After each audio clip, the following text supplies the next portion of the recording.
In the second announcement of its kind this week, President Barack Obama said the U.S. is imposing another round of sanctions on individuals in Russia, both in and outside the government, as well as a bank that provides material support to them. Now, we're taking these steps as part of our response to what Russia has already done in Crimea.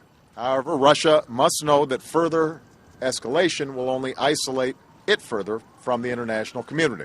And Obama said lead to additional U.S. action against the Russian economy. The sanctions are the latest retaliation for Moscow's actions in Ukraine and follow a similar announcement from the European Union Thursday. Meanwhile, at some military facilities on the Crimean peninsula, an uneasy standoff as Russian soldiers patrolled outside. A day earlier, militiamen barged their way into Ukraine's naval headquarters in Sevastopol, detaining the head of Ukraine's navy and seizing the facility. By early Thursday, the commander had been released. Outside the Belbek air base near Crimea's southwestern coast, Ukrainian military personnel left carrying bags of personal belongings. They said they weren't evacuating, just awaiting orders from their superiors.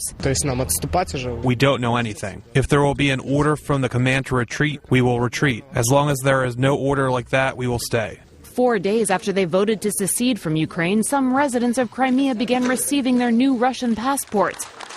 But in Ukraine's first parliament session since the annexation, the country's acting president said his nation will never recognize the move. In a further attempt to isolate Russia, the G8 Forum of Leading Economies has been suspended indefinitely. Russia currently holds the presidency of the G8 and was due to host a G8 summit in Sochi in June. Kelly Daschle, Associated Press.